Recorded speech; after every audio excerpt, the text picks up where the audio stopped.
Pour que ton onboarding cartonne et soit vraiment réussi, il faut que tu arrives à donner la sensation à ton client. L'entrepreneuriat, c'est une course de vitesse. Si tu es un entrepreneur ambitieux et passionné, alors reste ici. Moi, c'est Mélanie Pain et tous les lundis à 18h42, je te partage mes découvertes pour développer ton business plus rapidement. Je m'entoure des meilleurs pour te faire gagner du temps. Ici, c'est que du concret et ça commence maintenant. Dans cette vidéo, je vais te dire à quoi ça sert de faire un bon onboarding, qu'est-ce que tu dois mettre dedans pour que ça cartonne, et comment créer facilement et gratuitement une séquence d'onboarding virtuelle. L'onboarding, en fait, c'est quoi? C'est comment tu vas accueillir tes nouveaux clients. Par exemple, tu viens de signer un contrat avec un client, maintenant, il va s'agir de délivrer la prestation. Mais il suffit pas juste de vendre ta prestation, il faut aussi que tu lui fasses vivre une bonne expérience. Et on sait à quel point aujourd'hui, on se souvient énormément de l'expérience qu'on a vécue, et c'est aussi ça qui va impacter derrière, potentiellement, la recommandation.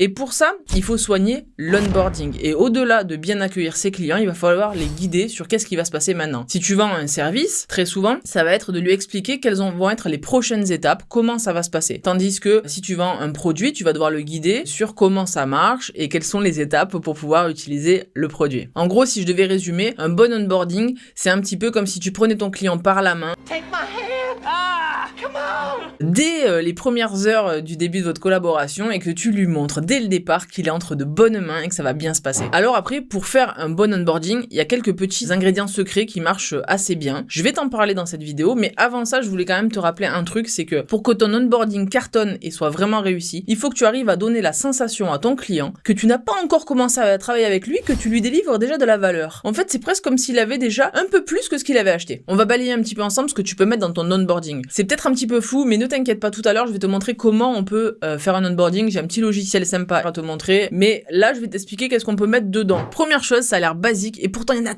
tellement qui ne le font pas, c'est souhaiter la bienvenue. Ça te prend 2 secondes, juste un petit mail de bienvenue où tu vas adresser à ton client le fait que tu es satisfait et content de démarrer cette collaboration avec lui. Tu vas le mettre en confiance. C'est toujours sympa par exemple quand c'est le chef d'entreprise, l'entrepreneur qui souhaite la bienvenue à son client. Un truc qui marche assez bien aussi, ça peut être une petite vidéo de présentation. Tu vas pouvoir en quelques minutes permettre à ton client de mettre des visages sur qui vont être ses interlocuteurs pendant le temps de la collaboration. Ça peut être l'occasion de mettre en avant ton équipe, ou bien si t'es tout seul dans ta boîte, de te mettre en avant toi et d'expliquer voilà comment ça va se passer. Et encore une fois, on est là pour rassurer le client. Tant qu'on est dans les vidéos aussi, tu peux partager un tutoriel. Si par exemple tu vends un logiciel en ligne, si tu vends une formation, si tu vends un produit digital, tu peux faire un petit tuto en vidéo simple pour montrer comment se passe la prise en main. C'est une bonne manière aussi pour mettre le pied à l'étrier à ton client et lui dire allez, tu vois, c'est pas très compliqué, tu peux y aller, vas-y, fais-le, c'est à toi maintenant.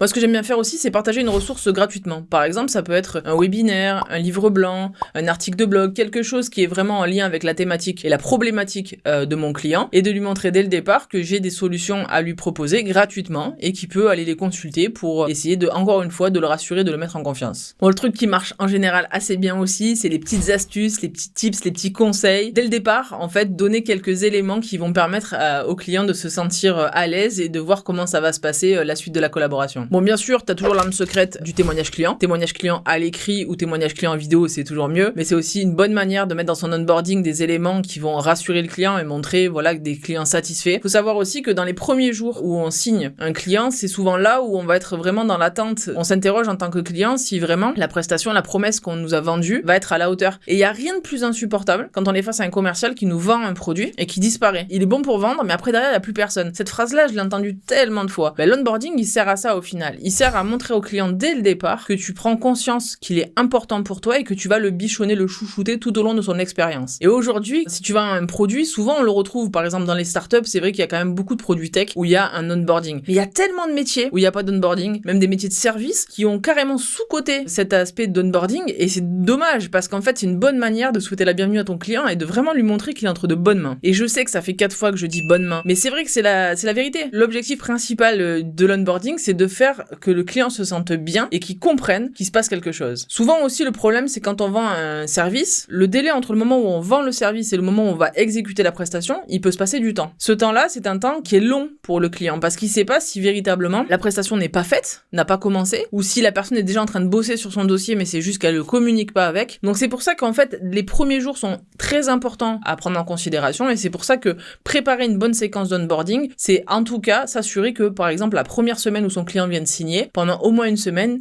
il va être bichonné et on va voir comment on peut faire de manière totalement automatique pour évidemment ne pas avoir à le faire manuellement pour chaque nouveau client. Plutôt que vous faire un long discours, je vais vous montrer maintenant sur mon écran comment moi je fais une séquence d'onboarding avec le logiciel que j'utilise qui s'appelle MailerLite. Donc voilà l'exemple que j'ai créé pour cette vidéo. Donc là en fait vous avez une séquence d'onboarding complète. Moi ce que j'ai fait en premier, c'est que je fais un mail de bienvenue à titre perso où c'est moi qui souhaite la bienvenue à nos clients. Et puis j'indique qu'à partir du lendemain, ça va être ma collaboratrice Nadège qui va envoyer un message tous les jours. Si on regarde un petit peu dans les mails que j'ai préparés, il y a mon premier mail et ensuite à partir du lendemain, j'ai changé pour que l'expéditeur ne soit pas le même. Donc je vais faire Edit to Workflow. Donc jour numéro 1, hop, il y a mon mail qui part de ma part. On attend un jour, un nouveau mail qui part de la part de Nadège cette fois-ci. Ensuite, on attend encore un jour. Et on envoie ainsi de suite, ainsi de suite. La structure de mon onboarding est assez simple. J'ai un premier mail de bienvenue et ensuite, nous, on a choisi en fait de montrer des astuces les 4 jours suivants. Donc le premier jour, Nadège va montrer par exemple dans ce mail comment bien choisir les clients à qui demander un témoignage. Donc ce sont des actions très concrètes où elle peut donner dès le départ des informations à nos clients pour les mettre en confiance et leur expliquer comment choisir les clients à qui demander un témoignage. Elle en profite également pour glisser un lien vers son agenda pour que les gens puissent prendre rendez-vous avec elle. Ça, c'est pratique aussi. Donc là, le jour numéro 2, ce qu'elle va faire en fait, c'est d'expliquer un petit peu comment se structure un témoignage client, toujours pareil, et elle va en profiter pour délivrer de la valeur, toujours de la valeur, avec un article, justement, quelles sont les bonnes questions à poser à ses clients. Et elle partage cet article de blog. Encore une fois, voilà, le client, il se retrouve embarqué dans notre univers, et le but, c'est que dès ses premiers jours, il ait déjà des éléments qui soient pas bloqués. Le 3e jour, là, cette fois-ci, elle va aborder les différentes stratégies pour aller chercher du témoignage, et elle donne aussi un accès direct à des replays de webinaires. Donc là encore, elle joue sur le principe de donner du contenu, de la valeur. Vous noterez qu'elle a à aucun moment demandé pour l'instant une quelconque transaction ou quoi que ce soit. Elle est là juste pour délivrer de la valeur et faire en sorte que le client comprenne bien comment utiliser nos services. Et enfin, le jour numéro 4, elle les félicite pour avoir tenu bon. C'est qu'une semaine de conseil de notre part, c'est long.